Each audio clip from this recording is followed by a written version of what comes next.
Hello and welcome to the current fair series of Gurukul. Gurukul ਇਸ online platform ਦੇ ਉੱਪਰ ਤੁਹਾਡਾ ਬਹੁਤ-ਬਹੁਤ ਸਵਾਗਤ ਹੈ ਤੇ ਇਸ ਸੈਸ਼ਨ ਦੇ ਵਿੱਚ ਆਪਾਂ ਡਿਸਕਸ ਕਰਨ ਜਾ ਰਹੇ ਹਾਂ 30 ਐਂਡ 31st ਆਫ ਮਈ 2021 ਦੇ ਕੁਝ ਇੰਪੋਰਟੈਂਟ ਨਿਊਜ਼ ਜੋ ਵੀ ਆਪਾਂ ਕਰੰਟ ਫੇਅਰ ਡਿਸਕਸ ਕਰਦੇ ਹਾਂ ਉਹ ਆਪਣੇ ਅਪਕਮਿੰਗ ਐਗਜ਼ਾਮ ਦੇ ਲਈ ਕਾਫੀ ਇੰਪੋਰਟੈਂਟ ਹੁੰਦੇ ਨੇ ਉਹ ਐਗਜ਼ਾਮ ਚਾਹੇ ਸੈਂਟਰ ਲੈਵਲ ਦੇ ਹੋਣ ਜਾਂ ਫਿਰ ਸਟੇਟ ਲੈਵਲ ਦੇ ਹੋਣ ਸੋ ਇਹਨਾਂ ਕਰੰਟ ਫੇਅਰਸ ਨੂੰ ਧਿਆਨ ਨਾਲ ਕਰਦੇ ਰਹਿਣਾ ਬਿਕੋਜ਼ ਇਹ ਤੁਹਾਡੀ ਵਾਈਡ ਕਵਰੇਜ ਦੇ ਲਈ ਕਾਫੀ ਜ਼ਰੂਰੀ ਨੇ ਸੋ ਸਟਾਰਟ ਕਰਦੇ ਹਾਂ ਅੱਜ ਦਾ ਸੈਸ਼ਨ ਫਸਟ ਇੰਪੋਰਟੈਂਟ ਟੌਪਿਕ ਦੇ ਨਾਲ ਫਸਟ ਇੰਪੋਰਟੈਂਟ ਟੌਪਿਕ ਜਿਹੜਾ ਹੈ कोविड-19 करके जो भी हेल्थ सफ़र कर रही है उस ही है मतलब जो नैशनल डिजिटल हेल्थ मिशन है उस ही एक अपना प्लेटफॉर्म लॉन्च किया गया गवर्नमेंट के द्वारा तो इसका नाम की है UHI आप रसना UHI की फुल फॉर्म की है what is UHI that the government is set to launch under the national digital health mission ਜਿਹੜਾ अपना national digital health mission already implement होया होया मतलब पूरे राष्ट्र के लिए आप एक सेहत वास्ते मिशन चलाया होया उस मिशन के अंडर ही सरकार ने ये जोड़ा UHI नाम का प्लेटफॉर्म लॉन्च किया है बेसिक मोटिव यही आ कि जी हैल्थ आ उसनू किस तरह आप बचा सकीए किसी ना किस तरह आप जो भी अपने वर्गे पीपल हैगे ने उन्होंने हैल्प किया जा सके सो UHI का मतलब की है यूनीफाइड हैल्थ इंटरफेस एक यूनीफाइड हैल्थ इंटरफेस आ मतलब एक तरह का इदा का इंटरफेस आ जिहदे थ्रू आप इक्को प्लेटफॉर्म पर जाके आपने अगर कोई अपॉइंटमेंट लैनी आ लाइक आप लैबोरेटरी टेस्ट करवाना है वो डेट्स वगैरह लैनी आ जां फिर की किसी परसन ने ऑनलाइन ही डॉक्टर की कंसलटेशन लैनी आ तो वो लै सकते हैं उसके काम लिए ही जोड़ा मिशन है प्लेटफॉर्म है उसनू लॉन्च किया गया ऑप्शन बी इसका राइट आंसर होएगा यूनीफाइड हैल्थ इंटरफेस इसका नाम है सो गवर्नमेंट ने डिसाइड किया कि वो करेंगे फास्ट ट्रैक करेंगे expansion of operations under the national digital health mission जोड़ा नैशनल डिजिटल हेल्थ मिशन चल रहा है वो अंडर जो भी कार्रवाई हो रही है मतलब जोड़े काम हो रहे हैं अगर किसी को हेल्प मिल रही है या फिर कोई प्लेटफॉर्म लॉन्च हो रहा उन्होंने जल्दी जल्दी एक्सपैंड करेंगे ताकि अपने जी भी कोई भी पर्टिकुलर डिसीज़ आती है हैल्थ रिलेटेड प्रॉब्लम्स आदि ने उन्होंने टैकल किया जा सके so it is set to launch a unified health interface which will enable people to use the digital platform for hosting health services मतलब ये लोगों को हैल्प करेगा कि वो अपन हैल्थ प्रॉब्लम जड़ियाँ ने हैल्थ सर्विसेज हैगियाँ ने उन्होंने लै सकन ऑनलाइन मैडिकल कंसलटेशन भी मिल सकती है एंड लैबोरेटरी टेस्ट वगैरह भी ये थ्रू बुक हो सकते हैं सो ये लॉन्च किया गया अपनी गवर्नमेंट द्वारा under national digital health mission नाम की है यूनीफाइड हैल्थ इंटरफेस नैक्सट अपने को कोविड-19 की ही एक न्यूज़ है कि जोड़ा कोविड-19 आप कहना कि कोविड-19 बीमारी आ गई जी हुणे बीमारी है वो पर्टिकुलर कोई वायरस भी तो काम करता होएगा ना वो वायरस है अपने को SARS-CoV-2 कोव-2 क्यों कहने हैं बिकॉज इस तो पहला भी कुछ टाइम पहला आई थिंक सो 2003 के टाइम पीरियड से चाइना के वायरस पहला भी आया सी मिडल ईस्ट कंट्रीज आया सी बेसिकली SARS-CoV-2 तो ये जोड़ा हुण अपने को सैकेंड वर्जन आया 2 उस टाइम SARS-CoV सीगा जो दूसरा आ गया तो आप CoV-2 कहता तो करके ये जोड़ा वायरस है वो किस तरह का जेनेटिक मटीरियल यूज़ करता है so which module is the genetic material of the SARS-CoV-2 virus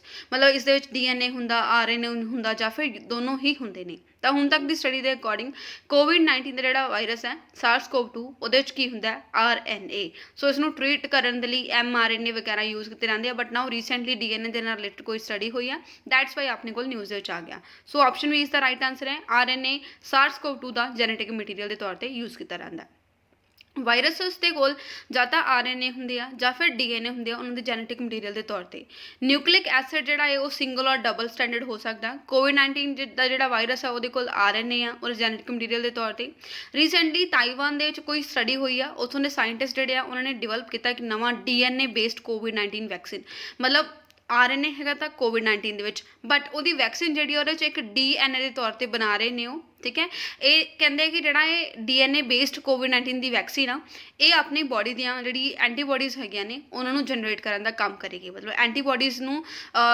सिखाएगी like basically काम तो यही होंगे ना कि अपनी बॉडी जी एंटीबॉडी जनरेट हो जाए उदों आपां नूं किसी भी बीमारी नाल लड़न की ताकत आ जाती है सो एंटीबॉडीज़ नूं जनरेट करने के लिए ये हैल्प करेगी ताकि वो एंटीबॉडीज़ जिहड़ियां ने वो कोविड-19 के अगेंस्ट फाइट कर सकन ये जिहड़ी स्टडी हुई आ माइस ते हैमस्टर्स से की गई आ करंटली अवेलेबल जो भी कोविड-19 दी वैक्सीन्स हैगियां ने वो RNA का मैसेंजर यूज़ करदी हैं जिन्होंने आप कहने mRNA वो RNA नूं ही इनफॉर्म करदियां ने रिगार्डिंग कोविड-19 की जो भी डिसीज़ आई आ ताकि अपनी ह्यूमन बॉडी जिहड़ा ह्यूमन इम्यून सिस्टम है उन्होंने टीच किया जा सके कि इस तरह का कोई वायरस आया तुसी जागो तो इस नाल लड़ाई करो मतलब जस्ट फनी वे कह रहे हैं मतलब वैसे प्रोसैस इदा ही होंदी है कि अगर अपनी बॉडी नूं कोई डिसीज़ लगती है ਹੁੰਦੀ ਹੈ ਤਾਂ ਉਸ ਟਾਈਮ ਤੇ ਜਿਹੜਾ ਆਪਣਾ ਇਮਿਊਨ ਸਿਸਟਮ ਹੁੰਦਾ ਉਹਦਾ ਮੇਨ ਰੋਲ ਹੁੰਦਾ ਹੈ। ਮੈਡੀਸਨ ਜਿਹੜੀਆਂ ਬਾਹਰੋਂ ਆਪਾਂ ਖਾਂਦੇ ਹਾਂ ਜਾਂ ਫਿਰ ਆਪਾਂ ਨੂੰ ਇੰਜੈਕਸ਼ਨ ਦਿੱਤੇ ਜਾਂਦੇ ਆ, ਉਹਨਾਂ ਦਾ ਕੰਮ ਹੁੰਦਾ ਆਪਣੀ ਬੋਡੀ ਦੀਆਂ ਜੋ ਇਮਿਊਨ ਸਿਸਟਮ ਹੈ ਉਸ ਨੂੰ ਇੱਕ ਹਿਸਾਬ ਨਾਲ ਜਗਾਉਣਾ, ਉਸਨੂੰ ਇਸ ਤਰ੍ਹਾਂ ਦੱਸਣਾ ਕਿ ਪਰਟੀਕੂਲਰ ਨਾਮ ਦੀ ਜਿਹੜੀ ਚੀਜ਼ ਆਈ ਹੈ, ਲਾਈਕ ਜਿਵੇਂ ਹੁਣ SARS-CoV-2 ਹੈ,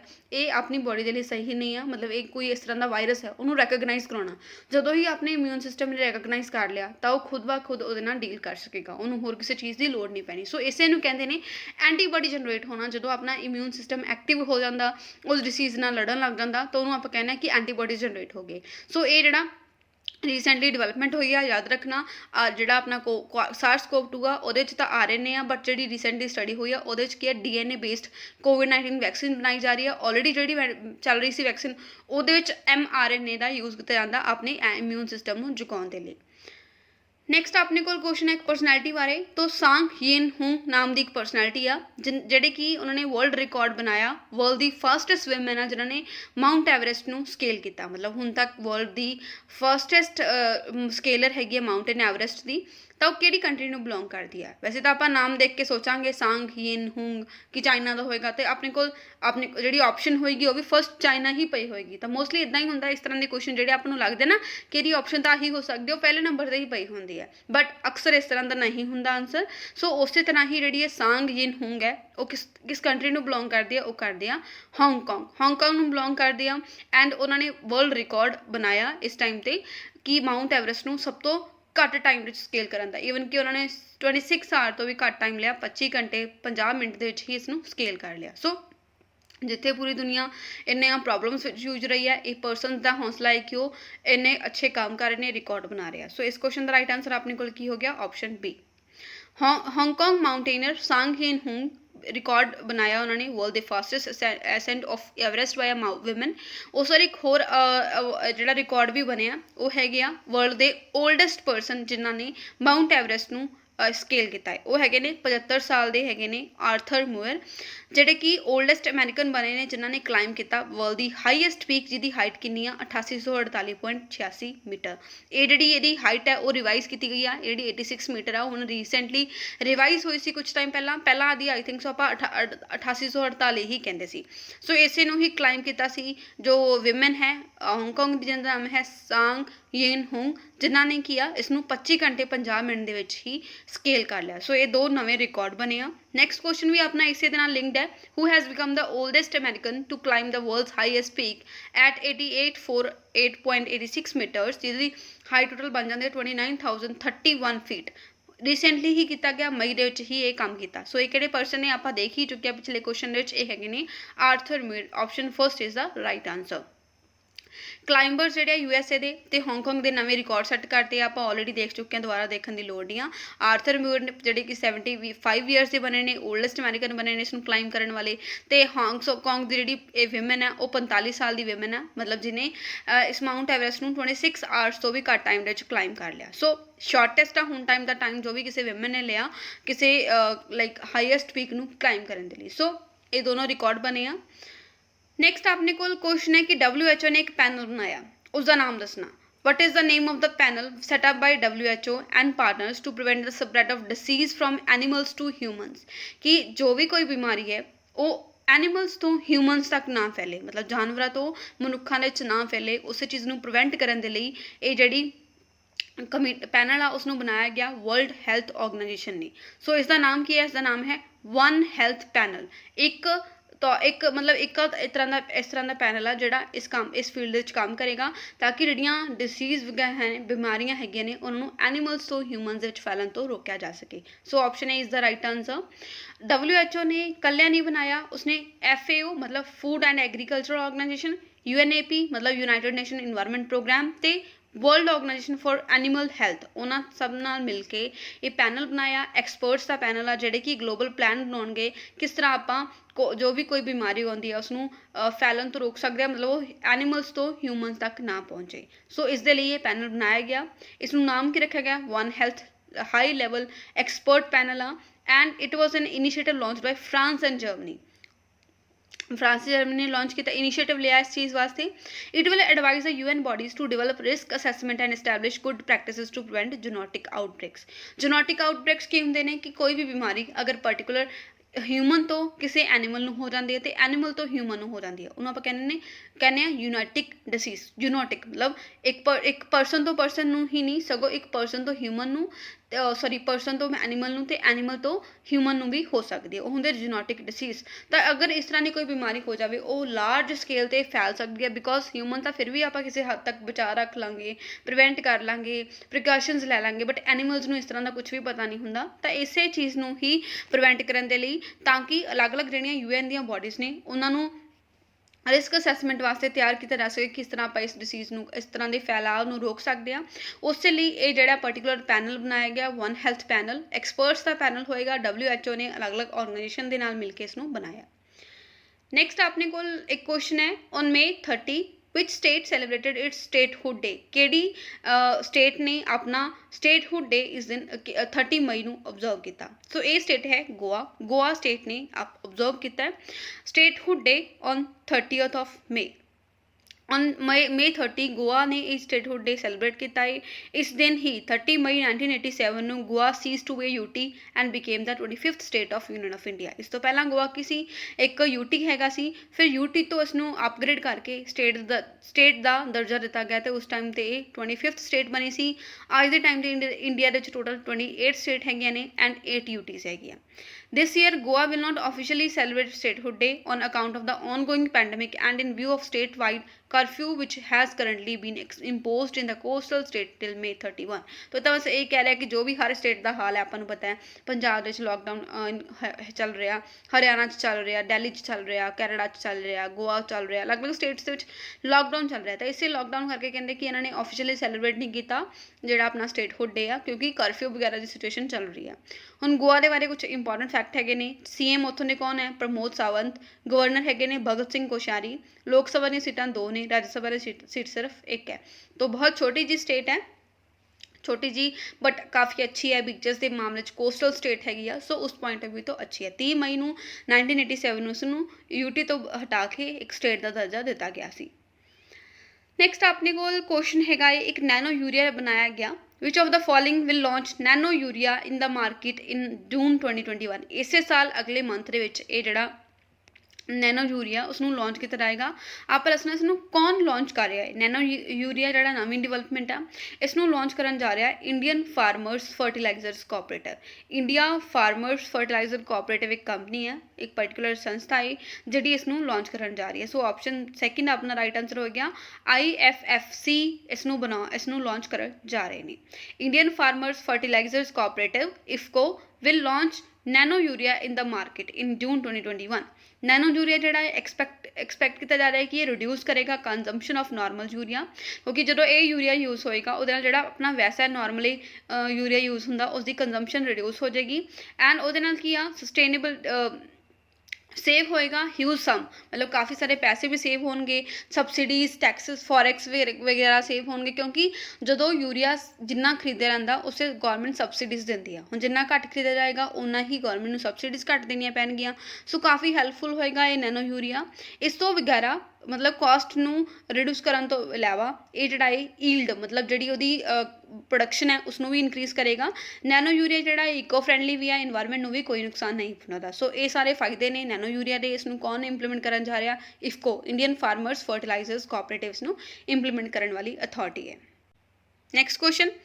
In May 2021, Kuldeep Singh has been given the additional charge of the DG of which of the following?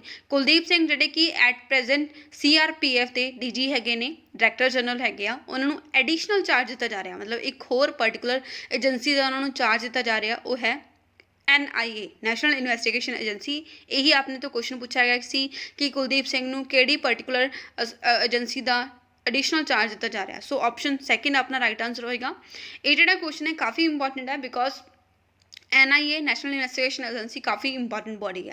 And एक होर इंपॉर्टेंट चीज़ है कि जेडे इसके पर्सन सी ऑलरेडी मतलब NIA आ उत्थों कोई रिटायर होकर जा रहा होएगा तां ही तां नवें पर्सन नूं चार्ज दिता जा रहा। तो जेडे पर्सन रिटायर होकर जा रहे थे उन्होंने नाम हैगा सी YC मोदी, जेडे कि 31 मई नूं रिटायर हो रहे सी। 31 मई नूं रिटायर होने करके ही उन्होंने इस टाइम CBI के जेडे DG अपॉइंट नहीं किया गया, क्योंकि कुछ दिन पहला ही तुहानूं न्यूज़ पढ़ाई सी कि जेडे CBI आ सेंट्रल ब्यूरो ऑफ इन्वेस्टिगेशन आ उन्होंने ਡੀਜੀ ਦੇ ਤੌਰ ਤੇ ਅਪਾਇੰਟ ਕੀਤਾ ਗਿਆ ਇੱਕ ਪਰਸਨ ਨੂੰ, ਜਿਨ੍ਹਾਂ ਦਾ ਨਾਮ ਹੈ ਸੁਬੋਧ ਕੁਮਾਰ ਜੈਸਵਾਲ। ਉਹਨਾਂ ਨੂੰ ਅਪਾਇੰਟ ਕਰਨ ਤੋਂ ਪਹਿਲਾਂ ਕਾਫੀ ਪਰਸਨ ਸਿਲੈਕਟ ਹੋਏ ਸੀ, ਸਕਰੂਟਨੀ ਹੋਈ। ਦੈਨ ਉਸ ਜਿਹੜੀ ਹਾਈ ਪਾਵਰਡ ਕਮੇਟੀ ਸੀ ਜਿਹਦੇ 'ਚ ਸੀ ਆਪਣੇ PM ਹੁੰਦੇ ਆ, ਪ੍ਰਾਈਮ ਮਿਨਿਸਟਰ ਆਫ ਇੰਡੀਆ, ਉਸ ਜਿਹੜੇ ਆਪਣੇ ਚੀਫ ਜਸਟਿਸ ਹੋ ਗਏ, ਦੈਨ ਲੀਡਰ ਆਫ ਆਪੋਜੀਸ਼ਨ ਜਿਹੜੇ ਕਿ ਅਧੀਰ ਰੰਜਨ ਚੌਧਰੀ, ਤਿੰਨੋਂ ਪਰਸਨਸ ਨੇ ਮਿਲ ਕੇ ਇਹਨਾਂ ਨੂੰ ਅਪਾਇੰਟ ਕੀਤਾ। ਉਸ ਕਮੇਟੀ ਨੇ ਬਹੁਤ ਸਾਰੇ ਮੈਂਬਰਸ ਦੇਖੇ, ਲਾਸਟ 3 ਮੈਂਬਰ ਬਚੇ ਸੀ। ਉਹਦੇ 'ਚ ਉਹ 3 ਨੋਮੀਨੀਜ਼ ਦੇ ਵਿੱਚ YC ਮੋਦੀ ਵੀ ਹੈਗੇ ਸੀ, ਸੁਬੋਧ ਕੁਮਾਰ ਜੈਸਵਾਲ ਜਿਹੜੇ ਕਿ ਅਪਾਇੰਟ ਹੋਏ ਨੇ ਉਹ ਪਰਸਨ ਸੀ, ਪਲੱਸ ਇੱਕ ਹੋਰ ਪਰਸਨ ਸੀ, 3 ਪਰਸਨ ਸੀਗੇ। ਤਾਂ ਉਮੀਦ ਕਰੀ ਜਾ ਰਹੀ ਸੀ ਜਿਹੜੇ ਇਹ YC ਮੋਦੀ ਨੇ ਉਹ ਆਪਣੀ ਜੋ ਗਵਰਨਮੈਂਟ ਆ ਉਹਦੇ ਵੀ ਕਾਫੀ ਚਹੇਤੇ ਆ ਵੀ ਇਹਨਾਂ ਨੂੰ ਅਪਾਇੰਟ ਕੀਤਾ ਜਾਏਗਾ, ਬਟ ਨਹੀਂ ਕੀਤਾ ਕਿ ਕਿਉਂਕਿ ਜਿਹੜੇ ਆਪਣੇ ਚੀਫ ਜਸਟਿਸ ਆਫ ਇੰਡੀਆ ਉਹਨਾਂ ਨੇ ਇਹਦਾ ਵਿਰੋਧ ਕੀਤਾ। ਬਿਕੋਜ਼ ਇੱਕ ਕੰਡੀਸ਼ਨ ਹੈ ਪੁਲਿਸ ਰਿਫਾਰਮਸ ਰੂਲਸ ਦੇ ਵਿੱਚ ਕਿ ਅਗਰ ਕੋਈ ਪਰਸਨ ਜਿਹਨੂੰ ਆਪਾਂ ਕਿਸੇ ਪੋਸਟ 'ਤੇ ਅਪਾਇੰਟ ਕਰਨ ਜਾ ਰਹੇ ਹਾਂ ਉਹਦੀ ਐਗਜ਼ਿਸਟਿੰਗ ਪੋਸਟ 'ਤੇ 6 ਮਹੀਨੇ ਬਾਕੀ ਹੋਣੇ ਚਾਹੀਦੇ ਉਹਦੀ ਰਿਟਾਇਰਮੈਂਟ ਤੋਂ ਪਹਿਲਾਂ ਵਾਲੇ, ਤਾਂ ਹੀ ਅਪਾਇੰਟ ਕੀਤਾ ਜਾ ਸਕਦਾ। ਜਿਵੇਂ ਕਿ ਆਪਾਂ ਦੇਖ ਸਕਦੇ YC ਮੋਦੀ ਜਿਹੜੇ ਆ ਉਹ ਤਾਂ ਅੱਜ ਹੀ ਰਿਟਾਇਰ ਹੋਣ ਜਾ ਰਿਹਾ 31 ਮਈ, ਤਾਂ ਉਹਨਾਂ ਦੇ ਕੋਲ 6 ਮਹੀਨੇ ਦਾ ਟਾਈਮ ਨਹੀਂ ਹੈਗਾ ਸੀ। ਦੈਟਸ ਵਾਈ ਉਹਨਾਂ ਨੂੰ CBI ਦੇ ਡਾਇਰੈਕਟਰ ਜਨਰਲ ਦੇ ਤੌਰ 'ਤੇ ਅਪਾਇੰਟ ਨਹੀਂ ਕੀਤਾ ਗਿਆ। ਤੇ ਇੱਕ ਪਰਸਨ ਹੋਰ ਜਿਹੜੇ ਕਿ ਹੈਗੇ ਨੇ ਸੁਬੋਧ ਕੁਮਾਰ ਜੈਸਵਾਲ, ਉਹਨਾਂ ਨੂੰ ਅਪਾਇੰਟ ਕਰ ਦਿੱਤਾ ਗਿਆ as the DG of CBI। तो इस टाइम ਤੇ ਕੁਲਦੀਪ ਸਿੰਘ ਜਿਹੜੇ ਕਿ CRPF central reserve police force ਦੇ ਡਾਇਰੈਕਟਰ ਜਨਰਲ ਦੇ ਤੌਰ ਤੇ ਕੰਮ ਕਰ ਰਿਹਾ, ਉਹਨਾਂ ਨੂੰ ਇੱਕ ਹੋਰ ਐਡੀਸ਼ਨਲ ਚਾਰਜ ਦੇਤਾ director general of national investigation agency. He shall hold additional charge of the post till the appointment time joining of the successor or until further orders whichever is earlier। मतलब कि ਉਹਨਾਂ ਨੂੰ permanently ਨਹੀਂ ਦਿੱਤੀ ਗਈ ਹੈ post ਕਿ ਹੁਣ ਉਹ ਲਗਾਤਾਰ ਉਹੀ ਰਹਿਣਗੇ, ਉਹਨਾਂ ਨੂੰ ਇਹ ਪੋਸਟ ਤਾਂ ਦਿੱਤੀ ਗਈ ਆ ਬਿਕੋਜ਼ ਜਿਹੜੇ ਇਸ ਪਰਟੀਕੂਲਰ ਏਜੰਸੀ ਔਰ ਇਹ ਪਰਸਨ ਰਿਟਾਇਰ ਹੋ ਗਏ ਨਾ, ਉਹ ਕੋਈ ਪਰਸਨ ਤਾਂ ਚਾਹੀਦਾ ਉਹਨੂੰ ਲੀਡ ਕਰਨ ਲਈ। ਤਾਂ ਜਿੰਨਾ ਟਾਈਮ ਨਵੇਂ ਪਰਸਨ ਨੂੰ ਅਪਾਇੰਟ ਨਹੀਂ ਕੀਤਾ ਜਾਂਦਾ ਉਦੋਂ ਤੱਕ ਉਹ ਜਿਹੜੇ ਕੁਲਦੀਪ ਸਿੰਘ ਹੈਗੇ ਨੇ ਉਹ ਇਸ ਪੋਸਟ 'ਤੇ ਰਹਿਣਗੇ। ਸੋ ਨਵੇਂ ਪਰਸਨ ਕੁਝ ਟਾਈਮ 'ਤੇ ਹੋਰ ਆਪਾਂ ਨੂੰ ਦੇਖਣ 'ਚ ਮਿਲਣਗੇ ਕਿ ਕਿਸੇ ਪਰਸਨ ਨੂੰ ਚੀਫ ਬਣਾਇਆ ਗਿਆ NIA, ਤਾਂ ਟਿਲ ਦੈਨ ਕੁਲਦੀਪ ਸਿੰਘ ਇਸ ਪੋਸਟ 'ਤੇ ਕੰਮ ਕਰਨਗੇ। ਸੋ ਆਪਣੀ ਜਿਹੜੀ ਕਾਫੀ ਇੰਪੋਰਟੈਂਟ ਨਿਊਜ਼ ਹੈਗੀ ਆ, ਕਿਉਂਕਿ NIA ਨੈਸ਼ਨਲ ਇਨਵੈਸਟੀਗੇਸ਼ਨ ਏਜੰਸੀ ਹੋਗੀ, ਬਹੁਤ ਇੰਪੋਰਟੈਂਟ ਏਜੰਸੀ ਹੈ ਜਿਹੜੀ ਕਿ ਇਨਵੈਸਟੀਗੇਸ਼ਨ ਦੇ ਬਾਰੇ ਮੈਟਰਸ ਦੇ ਵਿੱਚ ਗੱਲ ਕਰਦੀ ਹੈ। ਨੈਕਸਟ ਆਪਣੇ ਕੋਲ ਕੁਐਸਚਨ ਹੈ, ਬਹੁਤ ਇੰਪੋਰਟੈਂਟ ਕੁਐਸਚਨ ਹੈ, ਜਿਹੜੀ ਕਿ ਉਮੀਦ ਕਰੀ ਜਾ ਰਹੀ ਸੀ ਸੈਂਟਰਲ ਗਵਰਨਮੈਂਟ ਨੇ ਬਿਲਕੁਲ ਉਹਦਾ ਨਾ ਹੀ ਸਟੈਪ ਲਿਆ ਹੈ। PM ਕੇਅਰ ਫੰਡ ਜਿਹੜਾ ਕਿ ਪਿਛਲੇ ਸਾਲ ਬਣਾਇਆ ਗਿਆ ਸੀ, ਆਪਣੇ ਵਰਗੇ ਜਿਹੜੇ ਨਾਰਮਲ ਸਿਟੀਜ਼ਨ ਹੈਗੇ ਸੀ ਉਹ ਇਹਦੇ 'ਚ ਕਿੰਨੀ ਵੀ ਅਮਾਊਂਟ ਜਿੰਨੀ ਉਹ ਚਾਹਣ ਉਨੀ ਕਰ ਸਕਦੇ ਸੀ ਡੋਨੇਟ। ਤਾਂ ਇਸ ਤਰ੍ਹਾਂ ਕਾਫੀ ਹਿਊਜ ਜਿਹੜਾ ਇੱਕ ਫੰਡ ਹੈ, ਹਿਊਜ ਅਮਾਊਂਟ ਹੈ ਜਿਹੜੀ ਉਹ ਕਲੈਕਟ ਹੋਗੀ ਨਾ। ਉਸ ਫੰਡ ਦੇ ਵਿੱਚੋਂ ਹੀ ਹੈਲਪ ਕਰੀ ਜਾ ਰਹੀ ਹੈ ਅਲੱਗ-ਅਲੱਗ ਜਗ੍ਹਾ 'ਤੇ, ਜਿਵੇਂ ਕਿ ਕੁਝ ਟਾਈਮ ਪਹਿਲਾਂ ਜੋ ਸਟੇਟਸ ਹੈਗੀਆਂ ਨੇ ਉਹਨਾਂ ਨੂੰ ਆਕਸੀਜਨ ਸਿਲੰਡਰਸ ਵਗੈਰਾ ਸਪਲਾਈ ਕਰਨਾ, ਆਕਸੀਜਨ ਕਨਸਨਟ੍ਰੇਟਰਸ ਵਗੈਰਾ ਸਪਲਾਈ ਕਰਨ ਦਾ ਕੰਮ ਵੀ ਕੀਤਾ ਜਾ ਰਿਹਾ ਸੀ। ਨਾਓ ਮਈ ਦੇ ਵਿੱਚ PM ਮੋਦੀ ਨੇ ਅਪਰੂਵ ਕੀਤਾ ਕਿ ਜਿਹੜਾ ਇਹ PM ਕੇਅਰ ਫੰਡ ਹੈ ਉਹਨੂੰ ਚਿਲਡਰਨ ਵਾਸਤੇ ਯੂਜ਼ ਕਰਿਆ ਜਾਏਗਾ, ਮਤਲਬ ਬੱਚਿਆਂ ਦੇ ਲਈ ਇੱਕ ਸਕੀਮ ਚਲਾਈ ਜਾਏਗੀ ਜਿਹਦੇ ਵਿੱਚ ਕੀ ਆ ਕਿ ਬੱਚਿਆਂ ਨੂੰ ਫ੍ਰੀ ਐਜੂਕੇਸ਼ਨ ਦਿੱਤੀ ਜਾਏਗੀ ਐਂਡ ਉਹਨਾਂ ਨੂੰ ਕੁਝ ਪਰਟੀਕੂਲਰ ਪੈਸੇ ਵੀ ਦਿੱਤੇ ਜਾਣਗੇ ਜਦੋਂ ਤੱਕ ਉਹ ਆਪਣੀ 21 ਜਾਂ ਫਿਰ 23 ਸਾਲ ਦੀ ਉਮਰ ਅਚੀਵ ਨਹੀਂ ਕਰ ਰਹਿੰਦੇ। ਇਹ ਉਹ ਬੱਚਿਆਂ ਨੂੰ ਦਿੱਤੀ ਜਾਏਗੀ ਜਿਨ੍ਹਾਂ ਦੇ ਪੇਰੈਂਟਸ ਦੀ COVID-19 ਕਰਕੇ ਡੈਥ ਹੋਈ ਆ, ਮਤਲਬ ਜਿਹੜੇ ਕਿ ਹੁਣ ਪੇਰੈਂਟਸ ਤੋਂ ਬਿਨਾਂ ਰਹਿ ਚੁੱਕੇ ਆ ਨਾ, ਉਹ ਉਹਨਾਂ ਦਾ ਖਰਚਾ ਕੌਣ ਕਰੇਗਾ, ਉਹਨਾਂ ਦੇ ਬਿਹਤਰ ਫਿਊਚਰ ਵਾਸਤੇ ਇਹ ਕੰਮ ਕੀਤਾ ਜਾ ਰਿਹਾ। ਬਿਕੋਜ਼ ਚਿਲਡਰਨ ਹੀ ਕਿਸੇ ਦੇਸ਼ ਦਾ ਫਿਊਚਰ ਹੁੰਦੇ ਨੇ। ਅਗਰ ਬੱਚੇ ਅੱਛੀ ਤਰ੍ਹਾਂ ਨਹੀਂ ਪੜ੍ਹ ਪਾਏ, ਉਹਨਾਂ ਦੀ ਹੈਲਥ ਸਫਰ ਕਰੇਗੀ ਜਾਂ ਫਿਰ ਉਹਨਾਂ ਨੂੰ ਪ੍ਰੋਪਰ ਐਜੂਕੇਸ਼ਨ ਨਹੀਂ ਮਿਲੀ ਤਾਂ ਆਪਣੀ ਕੰਟਰੀ ਦੀ ਤਰੱਕੀ ਕਿਵੇਂ ਹੋਏਗੀ। ਸੋ ਉਹਨਾਂ ਦੇ ਲਈ, ਉਹ ਬੱਚਿਆਂ ਦੇ ਲਈ ਜਿਨ੍ਹਾਂ ਨੇ ਆਪਣੇ ਪੇਰੈਂਟਸ ਨੂੰ ਖੋਇਆ ਹੈ COVID-19 ਦੇ ਟਾਈਮ ਪੀਰੀਅਡ 'ਤੇ, ਉਹਨਾਂ ਦੇ ਲਈ ਇਹ ਪ੍ਰੋਗਰਾਮ ਬਣਾਇਆ ਜਾ ਰਿਹਾ। PM ਕੇਅਰ ਫੰਡ ਦੇ ਵਿੱਚੋਂ ਹੀ ਪੈਸੇ ਯੂਜ਼ ਕੀਤੇ ਜਾਣਗੇ। ਸੋ ਇਹ ਅਮਾਊਂਟ ਕਿੰਨੀ ਦੀ ਮਿਲੇਗੀ ਬੱਚਿਆਂ ਨੂੰ, how many rupees on attaining the age of 23। ਤਾਂ ਇਹ ਜਿਹੜੇ ਰੁਪੀਜ਼ ਮਿਲਣਗੇ ਇਹ ਮਿਲਣਗੇ 10 ਲੱਖ ਰੁਪੀਜ਼ ਮਿਲਣਗੇ ਜਦੋਂ ਉਹਨਾਂ ਦੀ ਪਰਟੀਕੂਲਰ ਏਜ ਹੋ ਜਾਏਗੀ। ਸੋ option 3 is the right answer. PM Modi ਨੇ 29 ਮਈ ਨੂੰ ਇਹ ਜਿਹੜਾ ਅਪਰੂਵਲ ਦਿੱਤਾ ਹੈ ਕਿ PM ਕੇਅਰ ਫੰਡ ਦੇ ਵਿੱਚੋਂ ਪੈਸੇ ਦਿੱਤੇ ਜਾਣਗੇ ਚਿਲਡਰਨ ਸਕੀਮ ਵਾਸਤੇ, including free education and amount of 10 lakh on attaining the age of 23। ਮਤਲਬ ਜੋ ਵੀ ਬੱਚੇ ਜਦੋਂ ਉਹਨਾਂ ਦੀ ਏਜ 23 ਸਾਲ ਦੀ ਹੋ ਜੂਗੀ ਉਹਨਾਂ ਨੂੰ 10 ਲੱਖ ਰੁਪਏ ਦਿੱਤੇ ਜਾਣਗੇ। ਇਸ ਤੋਂ ਬਿਨਾਂ ਉਹਨਾਂ ਨੂੰ ਉਹਨਾਂ ਦੀ ਐਜੂਕੇਸ਼ਨ ਵਾਸਤੇ ਹੈਲਪ ਮਿਲੇਗੀ। ਜਿਵੇਂ ਕਿ ਅਗਰ ਕੋਈ ਬੱਚੇ ਨੇ ਉਹ ਸੈਂਟਰ ਦੇ ਜਿਹੜੇ ਵੀ ਇਹ ਚੱਲਦੇ ਹੁੰਦੇ ਆ ਸਕੂਲ ਵਗੈਰਾ, ਜਿਵੇਂ ਕਿ ਸੈਨਿਕ ਸਕੂਲ ਹੋ ਗਏ, ਕੇਂਦਰੀ ਵਿਦਿਆਲਿਆ ਸਕੂਲ ਹੋ ਗਏ, ਉੱਥੇ ਫ੍ਰੀ 'ਚ ਜਾ ਕੇ ਪੜ੍ਹ ਸਕਦੇ ਨੇ। ਦੈਨ ਅਗਰ ਕੋਈ ਬੱਚੇ ਨੂੰ ਇੱਦਾਂ ਦੀ ਪ੍ਰੋਬਲਮ ਹੈ ਕਿ ਉਹਨਾਂ ਵਿੱਚ ਨਹੀਂ ਪੜ੍ਹਨਾ ਚਾਹ ਰਿਹਾ ਤਾਂ ਉਹਨਾਂ ਬੱਚਿਆਂ ਨੂੰ ਜੋ ਪ੍ਰਾਈਵੇਟ ਸਕੂਲ ਦੀ ਫੀਸ ਜਿਹੜੀ ਆ ਉਹ ਪੇ ਕਰੀ ਜਾਏਗੀ PM ਕੇਅਰ ਫੰਡ ਦੇ ਵਿੱਚੋਂ। ਸੋ ਇਸ ਤਰ੍ਹਾਂ ਦੇ ਕਾਫੀ ਬੈਨੀਫਿਟਸ ਪ੍ਰੋਵਾਈਡ ਕਰਨ ਦੀ ਕੋਸ਼ਿਸ਼ ਕੀਤੀ ਜਾ ਰਹੀ ਆ। ਬੈਨੀਫਿਸ਼ਰੀ ਜਿਹੜੇ ਆ ਉਹਨਾਂ ਨੂੰ ਮੰਥਲੀ ਸਟਿਪੈਂਡ ਦਿੱਤੀ ਜਾਏਗੀ 5 ਸਾਲ ਤੱਕ for 5 years from 18 years of age till the he completes 23। 18 ਸਾਲ ਤੋਂ ਲੈ ਕੇ ਜਦੋਂ ਤੱਕ ਉਹ 23 ਸਾਲ ਦੀ ਉਮਰ ਨਹੀਂ ਅਚੀਵ ਕਰ ਲੈਂਦੇ ਉਹਨਾਂ ਨੂੰ 5 ਸਾਲ ਦੀ ਮੰਥਲੀ ਸਟਿਪੈਂਡ ਵੀ ਮਿਲੇਗੀ। Children under 10 year of age will be given admissions in KVS and private schools. ਮਤਲਬ ਜੋ ਵੀ 10 ਸਾਲ ਤੱਕ ਦੇ ਬੱਚੇ ਨੇ ਉਹ KVS ਕੇਂਦਰੀ ਵਿਦਿਆਲਿਆ 'ਚ ਐਡਮਿਸ਼ਨ ਲੈ ਸਕਦੇ ਆ। ਉਸ ਤੋਂ ਬਾਅਦ ਨਹੀਂ ਲੈਣਾ ਚਾਹੁੰਦੇ ਤਾਂ ਉਹ ਪ੍ਰਾਈਵੇਟ ਸਕੂਲ 'ਚ ਐਡਮਿਸ਼ਨ ਲੈ ਸਕਦੇ ਆ। ਤਾਂ ਉਹਨਾਂ ਦੀ ਜਿਹੜੀ ਸਟੱਡੀ ਚੱਲੇਗੀ ਉਸ ਤੋਂ ਬਾਅਦ ਜਦੋਂ 18 ਸਾਲ ਦੇ ਹੋ ਗਏ ਉਹਨਾਂ ਨੂੰ 5 ਸਾਲ ਤੱਕ ਲਈ ਪਰ ਮੰਥਲੀ ਉਹਨਾਂ ਨੂੰ ਪੈਸੇ ਦਿੱਤੇ ਜਾਣਗੇ 5 ਸਾਲ ਦੇ ਲਈ।